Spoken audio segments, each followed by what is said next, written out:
बड़े भाइयों ने इस लाइन पे मुझे लगाया। यूथ फेस्टिवल हुए हैं, उसमें मैंने पार्टिसिपेट किया, मैंने गोल्ड जीते। मैंने long jump, high jump, triple jump भी किया है और मैं डिवीज़न का बेस्ट एथलीट बना।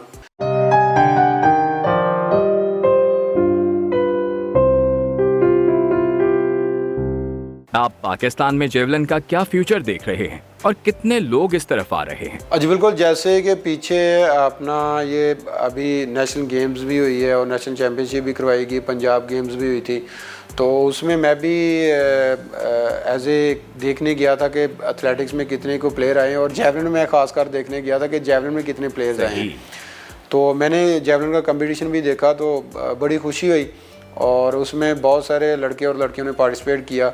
और मैंने कोच से पूछा, मैंने कहा सर आप बताएं कि अभी जो जेवलिन में इतने पार्टिसिपेट लोगों ने किया, कभी आपकी ज़िंदगी में इतने किसी ने पार्टिसिपेट किया जेवलिन में आके?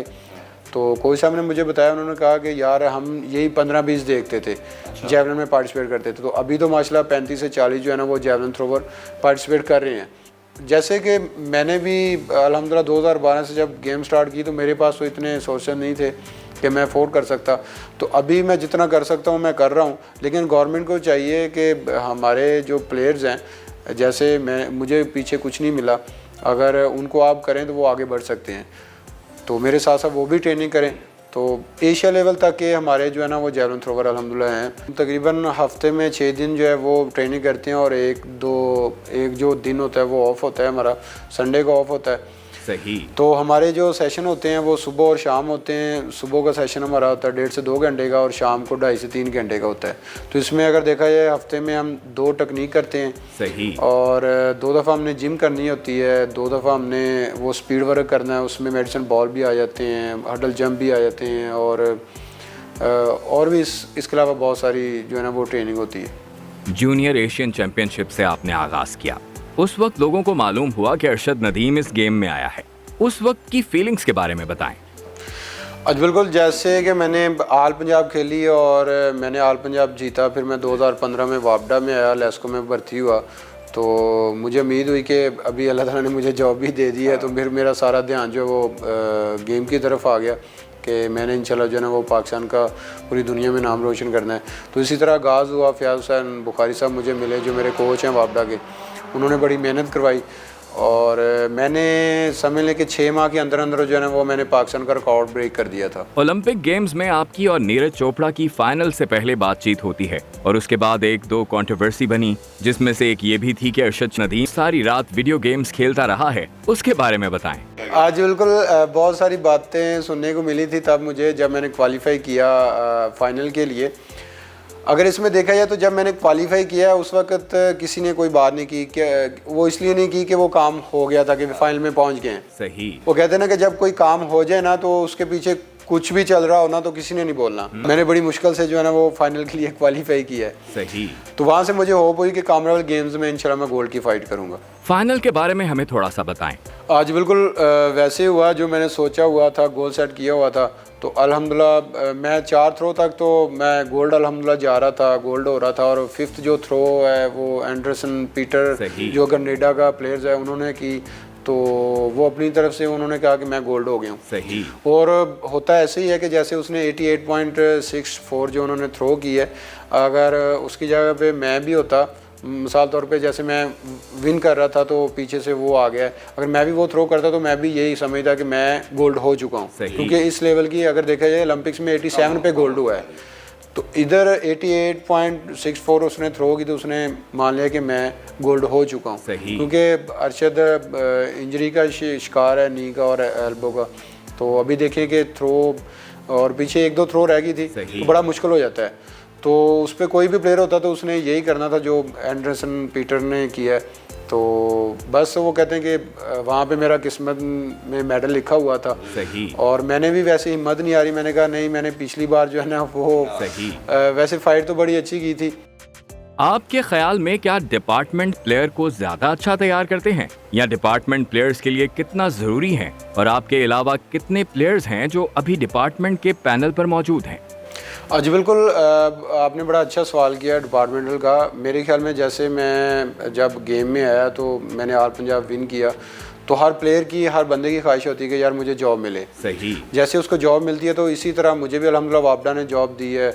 और मेरे ख्याल में पाकिस्तान में एक ही बड़ा प्लेटफॉर्म है, वो वापडा है, जो जितने भी हमारे पाकिस्तान के हीरोज़ हैं उसमें क्रिकेट है, हॉकी है, एथलेटिक्स है, जितनी भी गेम्स आ जाती हैं वो सब हीरोज़ को वो अपना जॉब देते हैं और अच्छे ग्रेड देते हैं। सही। तो फिर उसके बाद प्लेयर्स को होप होती है कि यार अभी जो है ना वो मुझे जॉब मिली है तो मैंने अभी तवज्जो देनी है गेम की तरफ।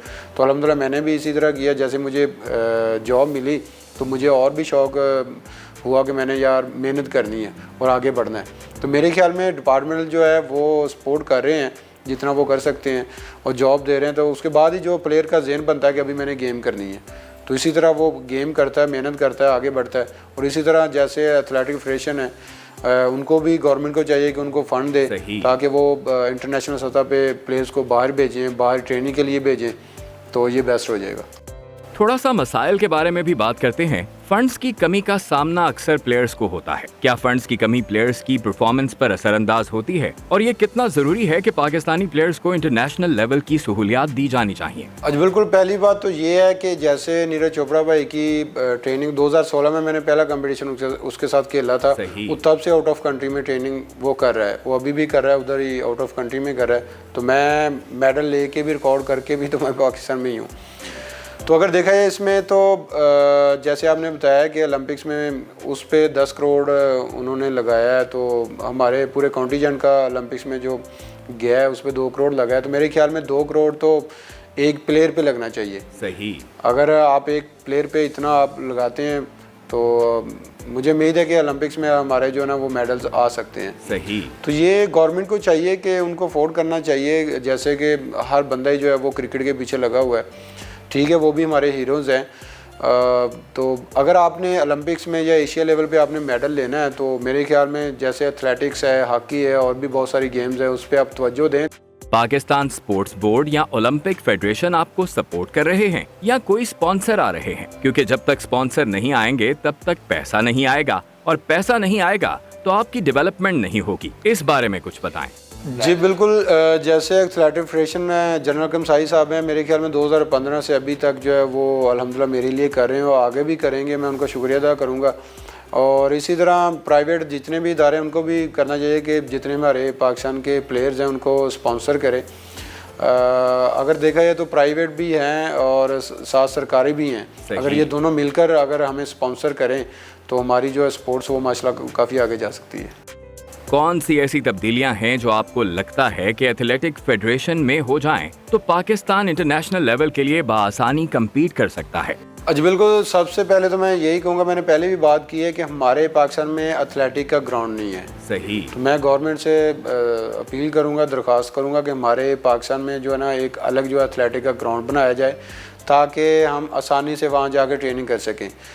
तो उसके बाद जो है वो इवेंट के हिसाब से, जैसे मेरे पास वर्ल्ड लेवल के जेवलिन नहीं है तो वर्ल्ड लेवल के जेवलिन होने चाहिए। इसमें बहुत सारी और भी चीज़ें आती है, वेट लिफ्टिंग का सामान आता है, जिम का सामान आता है, मेडिसिन बॉल्स हैं, हडल्स हैं, और भी बहुत सारा हम वर्क करते हैं। तो अगर फैसिलिटीज़ अगर मिल जाए हमें वर्ल्ड लेवल की, तो मैं नहीं कहूँगा वो तो अफोर्ड नहीं कर सकते, लेकिन ग्राउंड जो है वो हमें बना के दिया जाए तो बाकी चीज़ें जो वो इंसान मैनेज कर ही लेते।